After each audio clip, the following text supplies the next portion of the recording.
और ब्रेक के बाद अब बारी है खबर मोहल्ले की, जिसमें आज जी मरुधरा की टीम पहुंची राजधानी के पौष इलाके गांधीनगर में। इस इलाके में ज्यादातर सरकारी अधिकारियों का ठिकाना है, लेकिन फिर भी यहां गंदगी की समस्या आम है। इसके अलावा यहां लग रहे मोबाइल टावर ने भी लोगों की नाक में दम कर रखा है। जयपुर को जानने के हमारे सफर में हमने अभी तक जयपुर के बहुत दरिद्र और गरीब इलाकों के बारे में बात की, लेकिन आज हमें जयपुर की एक पॉश कॉलोनी में, जहां पर ज्यादातर सरकारी मुलाजिम रहते हैं। ये कॉलोनी है गांधीनगर।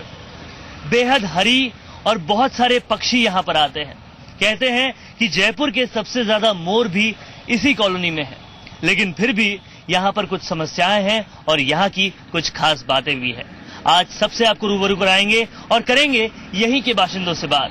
खबर मोहल्ले की में।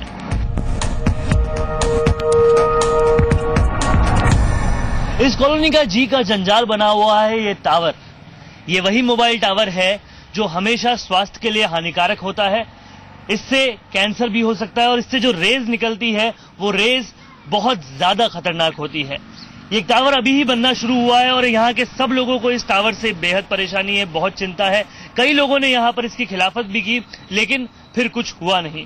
ये टावर जो है, इसकी वजह से यहाँ के लोगों में माहौल खराब हो रहा है। यहाँ का काफी माहौल खराब हो रहा है लोगों का, और लोगों ने शिकायत भी करी है, लेकिन सरकार के कान पर जूं तक नहीं रेंग रही है। उन्होंने कहा नहीं, हम तो यहाँ पर बना के रहेंगे, और काफी प्रोटेस्ट भी कर रहे हैं, लेकिन यहाँ पर कोई सरकार सुन नहीं रही है। ये सुनने में आया है कि इस टावर की वजह से कई लोग क्वार्टर्स छोड़ के भी चले गए। हाँ जी, ये टीएल मीणा जी हैं जो खाली करके चले गए टावर की वजह से, और भी बाकी रहने के लिए ऐसे मतलब जैसे बीमारियां, ट्यूमर वगैरह होती है, कैंसर वगैरह होती है, तो सबको दिक्कत आ रही है। फिर इन क्वार्टर में कौन आएगा, ये बताइए आप। क्या इसके लिए आप लोगों ने कहीं पर शिकायत की है? शिकायत हमने समाचार जगत में भी दिया था, पहले यहाँ मना करने के लिए भी कहा था, लेकिन कोई मानता ही नहीं इसमें, उसके बावजूद भी। और यहाँ का जो पार्षद है उसको भी बोला था हमने, उसने भी कुछ नहीं किया। पार्षद, जनप्रतिनिधि सबसे शिकायत कर ली, लेकिन कुछ होता नहीं है। ये टावर एकदम रौब में खड़ा हुआ है और जब ये शुरू हो जाएगा तो यहाँ के लोगों के स्वास्थ्य पर और यहाँ के लोगों के रहन सहन पर बहुत असर पड़ेगा। इसी डर से कई लोगों ने छोड़ भी दी है जगह, गांधीनगर की ये जगह, लेकिन फिर भी सरकार के कानों तक अभी तक जू नहीं रहेंगी और ये टावर ऐसे के ऐसे खड़ा है। ऐसे ही टावर्स दूसरी कॉलोनीज में भी बहुत खतरे का संकट बने हुए हैं और हमने पहले भी जाना था कि कई लोग इसकी वजह से बीमार भी पड़ गए हैं। दूसरी कॉलोनीज की तरह गांधीनगर में भी खाली प्लॉट्स इस तरह से गंदगी का शिकार हैं और कूड़ेदान ही बने हुए हैं।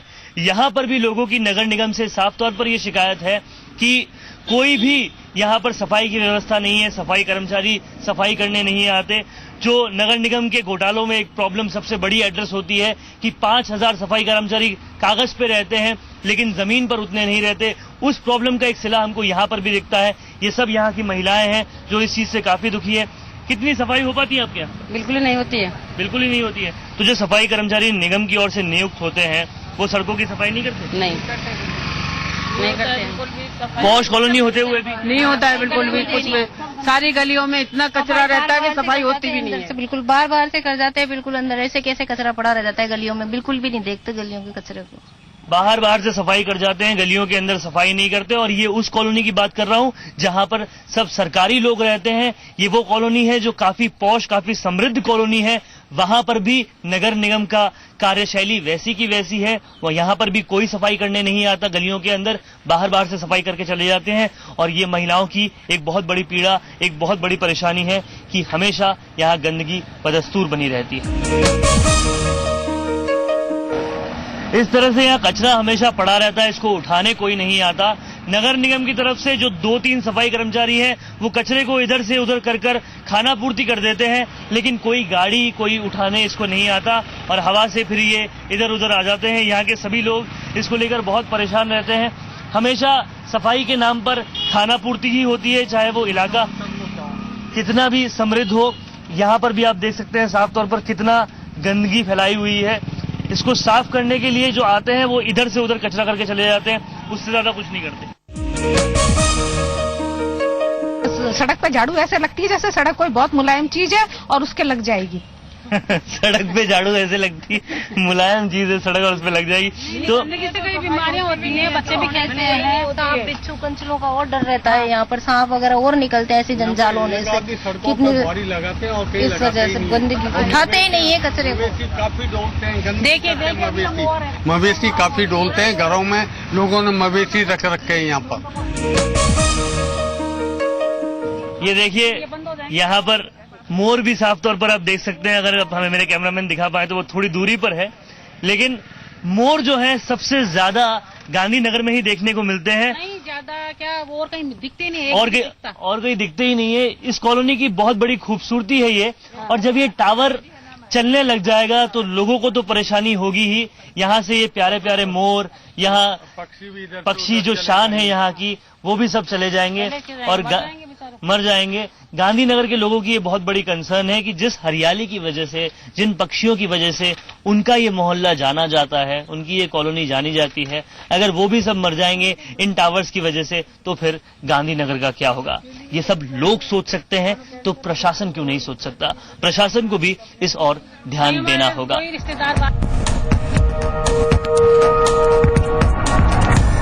हमारा राष्ट्रीय पक्षी है मोर, और मोर यहाँ के लोगों के लिए एक बहुत बड़ी चीज है, क्योंकि यहाँ के लोग हमेशा इन मोरों के बीच रहते हैं। आप देख सकते हैं ये दीवार पे मोर दिख रहा है। ये इस तरह से गांधीनगर में रोज मोर देखे जा सकते हैं, और कॉलोनीज के लोगों को बहुत प्यार है इस पक्षी से, क्योंकि जयपुर में केवल यहीं पर ये मोर देखे जा सकते हैं। लोग हाथों से दाना भी खिलाते हैं इनको। हाँ, हाथों से दाना खिलाते हैं, और राष्ट्रीय पक्षी है मोर। हाँ। और ये यहाँ भी हैं जो गिने चुने हैं, वो भी खत्म हो जाएंगे इस टावर से। इसकी ऐसी रेंज पड़ती है, किरणें पड़ती हैं, तो उससे